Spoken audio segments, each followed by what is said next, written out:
డబ్బు, అనారోగ్యం, ఉద్యోగం, వ్యాపారం, అప్పులతో బాధపడుతున్నారా? మీకోసమే లాంచ్ యువర్ ఫ్యూచర్ ప్రోగ్రామ్.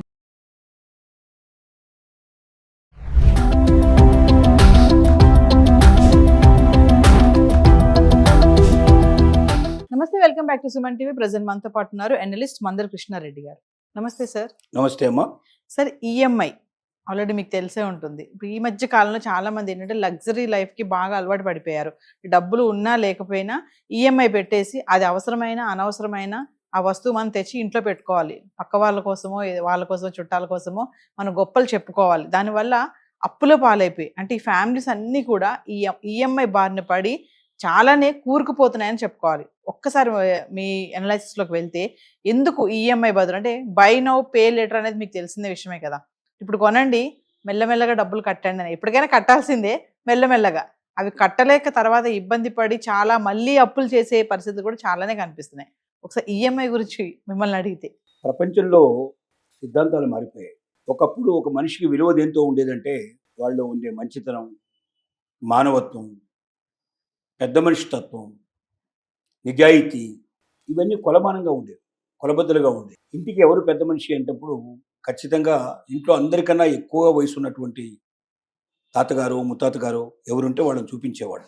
ఇవాళ ఇంటికి పెద్ద మనిషి ఎవడంటే ఎవడు ఎక్కువ సంపాదిస్తున్నాడో వాడే ఇంటికి పెద్ద మనిషి. వయసుతో నిమిత్తం లేదు. ఎర్నింగ్ ఎవడు చేస్తాడో, డామినేషన్ ఎవరు చేయగలుగుతాడో కుటుంబాన్ని, వాడే ఇంటికి పెద్ద. అసలు మొత్తం ఉమ్మడి కుటుంబాలే నాశనం అయిపోయిన పరిస్థితి మనం చూస్తున్నాం.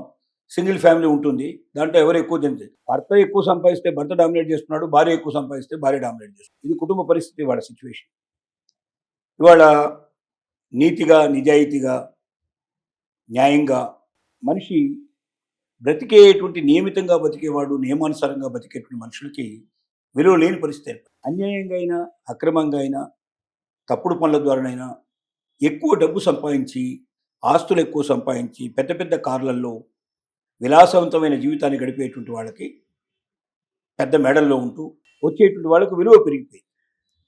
అది ఉన్నప్పుడే విలువ, అది పోతే మళ్ళీ వాళ్ళ విలువ తిరిగిపోతుంది ఆటోమేటిక్గా. వాళ్ళకు కూడా తెలిసిన సంగతి. ఇలాంటి ఒక కృత్రిమైన ప్రపంచాన్ని ఏర్పరచుకొని బతుకుతున్నటువంటి మనుషుల మధ్యలో ఈఎంఐ అనేది ఒక పెద్ద వరంగా మారిపోయింది వాళ్ళకి. ఇప్పుడు నిజంగా చెప్పాలంటే ఈఎంఐ ప్రపంచం, దీనికి ఒక పేరు పెట్టినా అవసరం తప్పేం లేదు. అంటే ఈక్వేటెడ్ మంత్లీ ఇన్స్టాల్మెంట్ అంటున్నావు దాన్ని. అంటే మొత్తం డబ్బుని, కట్టాల్సిన డబ్బుని మంత్లీ ఇన్స్టాల్మెంట్ కింద మారుస్తారు. అంటే వడ్డీని అసలు రెండు కలిపి నువ్వు ఎన్నేళ్లలో కలుపుతావో, మొత్తం ఎన్నేళ్లలో కడతావో చూసి దాన్ని లెక్కలేసి దాన్ని సమాన భాగాలుగా అన్నేళ్లకు దాన్ని వివరిస్తారు, మంత్లీ ఇన్స్టాల్మెంట్ కింద మారుస్తారు. అది మనం కట్టాల్సిన అవసరం ఉంటుంది. ఇది అవసరాన్ని బట్టి నిజంగా దానివల్ల అంటే ఏ ఈఎంఐ అయితే మనం తీసుకుంటున్నామో ఆ ఈఎంఐలో మనకు ఒక ఆస్తి ఏర్పరచుకొని, లేక సంపాదనకు అవకాశాన్ని ఏర్పరచుకొని, తిరిగి దాన్ని చెల్లించేందుకు దాంట్లోంచే ఒకవేళ ఆ అమౌంట్ను మనం సంపాదించగలిగే పరిస్థితి ఏర్పడితే అలాంటి ఈఎంఐ చేయడం వల్ల తప్పేం లేదు. అంటే ఉదాహరణకి ఇల్లు కట్టుకోవాలనుకుంటున్నాం, ఇంటి కోసం లోన్ తీసుకున్నాం, దాన్ని ఈఎంఐగా మార్చుకొని మనం కట్టుకుంటున్నాం, ప్రాపర్టీ ఏర్పడుతుంది. ఈ ప్రాపర్టీ ఒక 5 ఏళ్లకో 10 ఏళ్లకో 15 ఏళ్లకు మనం తీర్చుకున్నట్టుగా పెట్టుకున్నట్టయితే కొద్ది కొద్దిగా వడ్డీ కట్టుకుంటూ, అసలు కట్టుకుంటూ మనం కంప్లీట్ చేసుకొని ఈ ఇల్లు మనదే అనిపించుకున్నప్పుడు ఆ ఇంటి యొక్క టోటల్ వాల్యూ మనం కట్టిన దానికంటే ఎన్నో రెట్లు ఎక్కువ ఉంటుంది కాబట్టి పెరుగుతుంది, ఒక పెద్ద ఆస్తి మనకు తయారవుతుంది. ఆస్తి సంపాదించుకోవడానికి ఈఎంఐ కడితే చాలా సంతోషపడాల్సిన అవసరం ఉంటుంది. ఒకళ్ళు ఏదైనా పరిస్థితిలో మనం కట్టలేని పరిస్థితి ఏర్పడ్డా ఈఎంఐ, ఆస్తి అమ్మినట్టు అయితే దాంట్లో ఈఎంఐ పార్ట్ కొంత పోయినా మిగతా డబ్బంతా మనకు మిగులుతుంది. అలాగే పిల్లల చదువు కోసం మనం ఈఎంఐ తీసుకున్నాం అనుకోండి, వాళ్ళు చదువుకుంటున్నారు, వాళ్ళు విద్య పూర్తి చేసుకుని ఏదో ఒక ఉద్యోగంలో చేరుతారు. ఉద్యోగంలో చేరినప్పుడు వాళ్ళకి రాబడి ప్రారంభమవుతుంది. తద్వారా వాళ్ళు ఆ యొక్క ఎడ్యుకేషన్ లోన్ని కంప్లీట్ చేసుకోవడానికి వాళ్ళకి ఒక అవకాశం ఏర్పడుతుంది. అంటే వాళ్ళ జీవితానికి ఒక పునాది ఏర్పడి, సంపాదనకు ఒక మార్గం ఏర్పడి, ఈ చదువు పూర్తి అయిపోయి ఉద్యోగం దొరికిన తర్వాత ఉద్యోగం నుంచి వచ్చేటువంటి రాబడితోటి వాళ్ళు పూర్తిగా దాన్ని తీసుకున్నటువంటి లోన్ని పూర్తిగా కట్టుకోగలుగుతారు. కాబట్టి అలాంటి వాళ్ళకి ఇబ్బంది లేదు. కానీ జరిగిన పెద్ద పొరపాటు ఏం జరుగుతుందంటే ఇక్కడ కార్ల కోసం, టీవీల కోసం, ఫోన్ల కోసం, ఐఫోన్ల కోసం, బైకుల కోసం, ఇక చెప్పడానికి ఏసీల కోసం, ఏది పడితే అది విలాసంగా కనబడేది, అవతల వాడికన్నా నా దగ్గర ఎక్కువ ఉందా, వాడికన్నా ఒక ఫర్నిచర్ మీద ఒక బిల్డింగ్ కట్టడానికి ఎంత ఖర్చు అవుతుందో, ఒక బిల్డింగ్ కొనడానికి ఎంత ఖర్చు అవుతుందో, ఇంటీరియర్ డెకరేషన్ చేయడానికి అంతకన్నా ఎక్కువ అవుతుంది. 5 కోట్లు పెట్టి ఒక బిల్డింగ్ కొన్నాడు అంటే 7 కోట్లు 10 కోట్లు పెట్టి ఇంటీరియర్ డెకరేషన్ చేస్తున్నారు. ఈ ఇంటీరియర్ డెకరేషన్ మళ్ళీ తిరిగి రేపు పొద్దున ఏదైనా పరిస్థితి ఏర్పడి అమ్మాలంటే పెట్టిన పెట్టుబడిలో 10% రాదు. ఆ బిల్డింగ్ వస్తుంది, బిల్డింగ్ 5 కోట్లది పోతే 5 కోట్లు 6 కోట్లు 7 కోట్లు రావచ్చు, లేకపోతే 4 కోట్లు 5 కోట్లు రావడానికి అవకాశం ఉంది తప్ప పెద్దగా తేడా రాదు. అంటే కొద్దిగా ఎక్కువ వచ్చే అవకాశం ఉంది కానీ ఎప్పుడు తగ్గడానికి అవకాశం చాలా తక్కువ.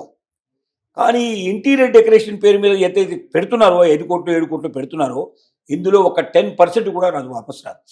మిగతాదంతా పోయినట్టే లెక్క. ఏదైనా పరిస్థితుల్లో అమ్మాల్సి వస్తే ఏసీ ఒకసారి పెట్టించాం, ఎంత కాస్ట్ అవుతుంది, మనకు లక్షల రూపాయల మీద ఖర్చు అయింది. అది తీసేస్తే 10,000 5,000 ఉంటున్నా ఆశ్చర్యపడాల్సిన అవసరం లేదు, అంత తిరిగా ఉంటుంది. అలాగే ఇప్పుడు మనం కారు కొన్నాం, కారు కొన్నప్పుడు అయ్యేటువంటి కాస్ట్ ఎంత, అమ్మినప్పుడు ఎంత కాస్ట్ వస్తుంది, చాలా తక్కువ వస్తుంది. అంటే మనం మామూలుగా వినియోగించుకునేటువంటి వినియోగ వస్తువుల కోసం ఈఎంఐ పెట్టుకోవడం వల్ల మనం చాలా దెబ్బతింటున్నాం. అయితే ఒక క్వశ్చన్ చెప్పండి సార్, ఇప్పుడు చాలా మంది దగ్గర ఒకేసారి బడ్జెట్ ఉండదు కదా, మరి బల్క్గా అమౌంట్ ఉండదు, అలాంటి వాళ్ళకి ఈఎంఐ అనేది ఒక మంచి ఆప్షనే కదా, మెల్లమెల్లగా కట్టుకోవచ్చు కదా. నేను ఒప్పుకుంటాను.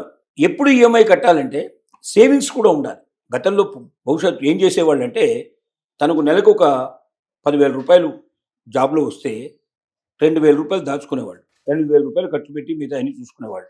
అంటే కనీసం మినిమం 10% 20% ఖచ్చితంగా దాచేవాళ్ళు, అంటే సేవింగ్ చేసేవాళ్ళు. ఒకవైపున సేవింగ్ చేసుకుంటూ ఆ వచ్చిన డబ్బుతో మనం ఏమైనా కొనుక్కుంటే అది మనదవుతుంది. కానీ నువ్వు సేవింగే లేకుండా మొదటి రోజు నేను ఉద్యోగంలో ఎదిగిన మొదటి రోజు నుంచే నాకు ఈ విలాసవంతమైన కారు కావాలి, విలాసవంతమైన ఇది కావాలని ఆలోచిస్తున్నావు. ఎందుకు 2 వీలర్ మీద వెళ్ళేవాళ్ళు లేరా, సైకిల్ మీద వెళ్ళే వాళ్ళు లేరా, వాళ్ళ బ్రతుకులు కావా వాళ్ళవి, వాళ్ళు జీవించడం లేదా, వాళ్ళు మొత్తం కొట్టిపారేద్దామా, వాళ్ళు సంతోషంగా బతకలేదని చెప్దామా? కారులో ఉన్నవాడు సంతోషంగా ఉన్నాడని గ్యారెంటీ ఏమైనా ఉందా? కార్ల వల్ల సంతోషం రాదు, వెహికల్స్ వల్ల రాదు. ఏమైనా మనం ఒక ప్రాంతం నుంచి ఇంకో ప్రాంతానికి పోవడానికి ఉపయోగించబడే వస్తువులే తప్ప ఈ వెహికల్స్ మీద వల్ల మనకేం పెరగదు, దానివల్ల మనకు ఏ బిజినెస్లు పెరగవు. అంటే దాన్ని చూసి ఎవడన్నా లోన్ ఇస్తాడేమో, మళ్ళీ అప్పుల కోసం పోవాల్సిందే తప్ప నీ ఆదాయం పెరిగే అవకాశాలకైతే చాలా తక్కువ ఉంటాయి. దాన్ని ప్రతిపదిగా ఎవడు తీసుకోడు. కాబట్టి నీకు విలాసవంతమైన వస్తువులు కావాలన్న కోరిక నిజమే. నీ ఆస్తి అంటూ ఉన్నప్పుడు, నీ దగ్గర ఆ డబ్బు అంటూ ఉన్నప్పుడు దాన్ని నువ్వు కొనుక్కుంటే అది నీదవుతుంది. కానీ ఇక్కడ ఏం జరుగుతుంది, బై నౌ పే లేటర్ అనేటువంటి మాట వల్ల దాన్ని కొద్దిగా గట్టిగా చెప్పి దాన్ని తక్కువ చెప్పడం అనేది జరుగుతూ ఉంటుంది. ఇక్కడ ఏంటంటే 1 లీటర్ పెట్రోల్ పోయండి 150 కిలోమీటర్లు వెళ్ళండి, ఆగకుండా అని చెప్పి షరతులు వర్తిస్తాయి అని చెప్తాడు. ఒక పేపర్లో అడ్వర్టైజ్మెంట్ వస్తుంది, తాటికి ఆయన అక్షరాలు ఇస్తాడు. 1 లీటర్ పెట్రోల్తో 150 కిలోమీటర్ల ప్రయాణం ఇచ్చి కింద చీమకాలంత అక్షరాలతోటి సన్నగా షరతులు వర్తిస్తాయి అంటాడు. ఎవడో ఇట్లాగే కొనుక్కున్నాడు, డబ్బు పెట్టి 20,000 10,000 పెట్టి ఆ బైక్ కొనుక్కున్నాడు. 1 లీటర్ పెట్రోల్ పోసుకుని పోతే అది 20 కిలోమీటర్లోనే ఆగిపోయింది. ఏమిట్రా ఇలా జరిగిందంటే మరి వాడి దగ్గర అడిగితే మీరు చూడలేదా సార్ అన్నాడు. ఏంటంటే చూశారు, షరతులు వర్తిస్తాయి, కండిషన్స్ అప్లై అన్నాడు. ఏం కండిషన్స్, ఎక్కడ జరిగింది అంటే ఎక్కడో ఇంగ్లాండ్ లోపల అద్దాల లాంటి రోడ్ల మీద ఎక్కడ మధ్యలో ఆకటానికి వీలు లేకుండా, ఎక్కడ స్పీడ్ బ్రేకర్స్ లేకుండా, పరిమితి అన్ని వెహికల్స్ ఒకే రకమైన వేగంతో నడిచే దగ్గర ఆపకుండా, బ్రేకులు వేయకుండా, గేర్లు వేయకుండా వెళితే అక్కడ సాధ్యమైంది. ఇక్కడ అడుగడుగున స్పీడ్ బ్రేకర్లు, అసలు మనం ఏ స్పీడ్లో పోతామో తెలియదు, మన హైదరాబాద్ పరిస్థితి ఎట్లా ఉంటుందో, మనకి సిటీల పరిస్థితి ఎట్లుందో మనకు తెలుసు. ఇలాంటి చోట నీకు 20 కిలోమీటర్లు వస్తే అదే చాలా ఎక్కువయ్యా అన్నాడు వాడు. సో ఇలాంటివన్నీ ఉంటాయి పరిస్థితులు. కాబట్టి ఈఎంఐ పరిస్థితులు కూడా ఇవాళ ఎలాంటివే. ఈఎంఐ తీసుకున్న వాళ్ళు చాలా ఆలోచించాల్సింది ఏమిటంటే ఇవాళ మనకు దొరకడం ఈజీ, ఎందుకంటే దీనికి గ్యారంటీ లేని, సెక్యూరిటీ లేనటువంటి లోన్స్ అంటారు, పెట్టి అన్సెక్యూర్డ్ లోన్స్ అంటారు. అంటే నీ ఉద్యోగం, నీ క్రెడిట్ కార్డు, నీ డెబిట్ కార్డు ఇట్లాంటివి చూసి వాళ్ళు ఇస్తారు. అంతేగాని నువ్వు దీనికోసం ఏదైనా సెక్యూరిటీ పెట్టాల్సిన అవసరం లేదంటే మళ్ళీ దీనికోసం నువ్వు ఒక భూమి, నీ ల్యాండ్ లేదా ఏదో దీనికి సెక్యూరిటీ కింద పెట్టి తీసుకోవాల్సిన అవసరం లేదు. ఇలా లేకుండా వచ్చే వాహనాలు లోన్లు ఇవి అయిపోనుంది, పోనే దానికి సంబంధించిన సెక్యూరిటీ కింద లెక్క. అలాగే ఇంట్లో ఫర్నిచర్కి ఇస్తారు లోను, టీవీలకు ఇస్తారు, వెహికల్స్కి ఇస్తారు, వీటన్నిటికి ఇస్తారు. ఈ ఇచ్చే లోన్స్ ఏంటంటే నీ ఉద్యోగం చూసి ఇస్తున్నారు. రేపు పొద్దున నీ ఉద్యోగం గబుక్కున్న పోతే, ఇప్పుడు జరిగింది అదే. హైదరాబాద్లో రియల్ ఎస్టేట్ బ్రహ్మాండంగా పెరగడానికి కారణం ఏంటంటే ఇక్కడ ఉన్నటువంటి ఐటీలో పనిచేసే వాళ్ళు, ఐటీలో పనిచేసే వాళ్ళు ఉన్నారో వీళ్ళకి లక్షల కొద్ది రూపాయల జీతం ఉండడం వల్ల వీళ్ళు మాకు బ్రహ్మాండమైనటువంటి బిల్డింగ్లు కావాలి, విల్లాస్ కావాలి, ఆ విల్లా కూడా 5 కోట్లకు తగ్గకూడదు, 10 కోట్ల వరకు కావాలి అన్నట్టుగా డిమాండ్ చేయడం ప్రారంభించారు. డిమాండ్ చేయడం వల్ల వాళ్ళు ఏం చేశారంటే, ఎందుకంటే వీళ్ళకి ఈఎంఐలు వస్తున్నాయి కాబట్టి, నేను బిల్డింగ్ కొనుక్కున్నాను, నాకు ఈఎంఐ వస్తుంది, నెలకు 50,000 1,00,000 నేను ఈఎం కట్టగలను, నేను 5 ఏళ్లలో 10 ఏళ్లలో ఈ బిల్డింగ్ నా సొంతం అవుతుంది అని వీళ్ళు విపరీతమైనటువంటి రేటు పెంచి పారేశారు. ₹1 కోటి ఉండేది 5 కోట్లు అయిపోయింది, 5 కోట్లు 10 కోట్లు అయిపోయింది. డిమాండ్ బాగా ఉండటం వల్ల ఐటీ మీద ఆధారపడి రియల్ ఎస్టేట్ ఎప్పుడైతే డెవలప్ అయిందో ఒక్కసారి ఏఐ వల్ల ఐటీ దెబ్బతిని ఒక్కొక్క టెక్ కంపెనీలో 10,000, 20,000, 30,000 ఉద్యోగాలు జారి పడిపోతుండటంతో తీసేయడం జరిగింది. భవిష్యత్తులో ఉద్యోగం ఉంటుందో లేదో తెలియదు, ఏ క్షణంలో ఉద్యోగం ఓడిపోతుందో తెలియదు. ఇలాంటి పరిస్థితుల్లో ఏమైందంటే ఐటీ ఉద్యోగులు ఎవరు కూడా ఇక ఈఎంఐ కట్టడానికి లేని పరిస్థితి ఏర్పడింది.